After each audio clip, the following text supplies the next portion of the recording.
So I asked my staff, my crack staff, get me somebody who understands this, who doesn't have a political point of view, please, on the sanctuary cities. So we come up with Ilya Shapiro. He is from the Cato Institute, the director of constitutional studies at that think tank in Washington. He joins us now from D.C. So I'm a simple man, as you know, and I don't understand why the Trump administration's given sanctuary cities money. Can you tell me? Well, I'm a simple constitutional lawyer myself, and I'm glad that you brought up the example of drugs and marijuana specifically. It's absolutely true that California, along with many other states, have legalized. There's now a majority that have legalized medical marijuana and 10 that have legalized recreational. But what that means is that state prosecutors and state cops aren't going to be going after drug crime.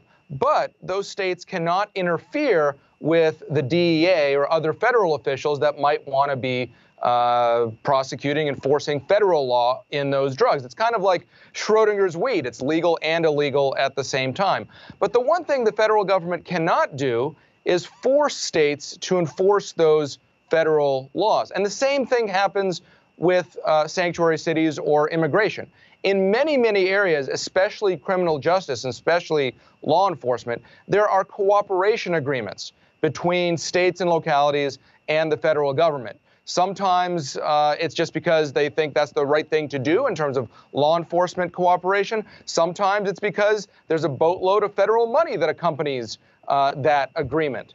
And what's happened here in the area of sanctuary cities is that the state and local law enforcement said, we have decided to no longer cooperate with you on the enforcement of these federal laws. Now, to the extent that these states go further and start interfering with federal attempts to enforce those laws, that's wrong. And there's a separate lawsuit by the Justice Department against California for its own California laws that very much do interfere with federal immigration laws. But even as that is underway, California is still getting money from the federal government. So I say the mayor of Oakland obviously interfered with federal agents by tipping off everybody that there was going to be an ICE raid. Everybody knows that, all right? That's what she did. But City of Oakland still gets the grants. So I'm saying if I were president, the City of Oakland would not get the grant because of the mayor interfering with the federal operation to find illegal alien criminals. They were looking for criminals, not illegal aliens per se. So I'd say, hey, I'm sorry, Oakland, you're not getting any money. Am I going to be losing court?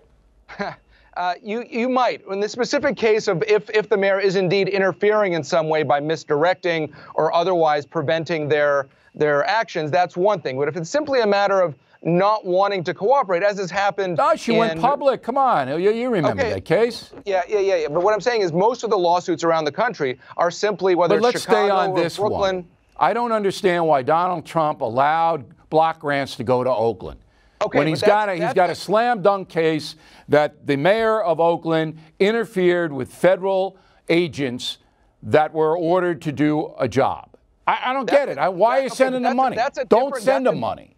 That's a different issue. The issue of the money is different than whether that mayor can be held in contempt or otherwise ordered to stop interfering or pay damages or whatever the case might be. But in terms of the granting of the money, what we should be upset about, if this is what your concern is, with Congress, because Congress could attach clear instructions to the money, and they haven't. There have been these programs for a long time. Well, Bill, the thing is, the president or the attorney general can't rewrite the conditions and can't retroactively start enforcing things that they haven't been doing. Even if the city government violates the law by obstructing justice?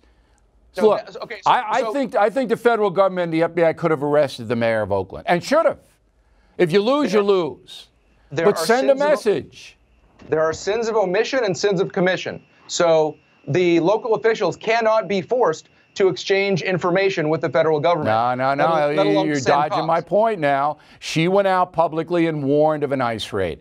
It's not an exchange of information. She warned criminal illegal aliens that ICE was going to raid, and that's obstruction of justice. That's okay. Period. That could be obstruction of justice, in which case she should be prosecuted, but that doesn't have anything to do with the grants of the money. What I'm trying to explain to you is that the way that these contracts work between the federal governments and the states, it's nebulous. It's kind of a, as you said, it's a block grant for law enforcement. I get it. But I don't get why President Trump, who makes an issue out of sanctuary cities, doesn't take more aggressive action toward the mayor of Oakland and other municipalities who obstruct justice, who interfere. Well, there's a difference between obstructing justice and not cooperating with the feds. And frankly, President Trump, I was surprised that President Trump did not make a bigger deal of this when the budget battle was going down. He talked about the wall, of course, but he was not talking about Congress needs to put in these restrictions. If they're not cooperating with us, they're not going to get their money. He didn't say that. And that's why we're in these legal battles, not specifically with the mayor of Oakland, but in general. There have been, I think we're up to 7 or 8 different federal lawsuits around the country where they've tried to cut off funds and the judges have stopped them.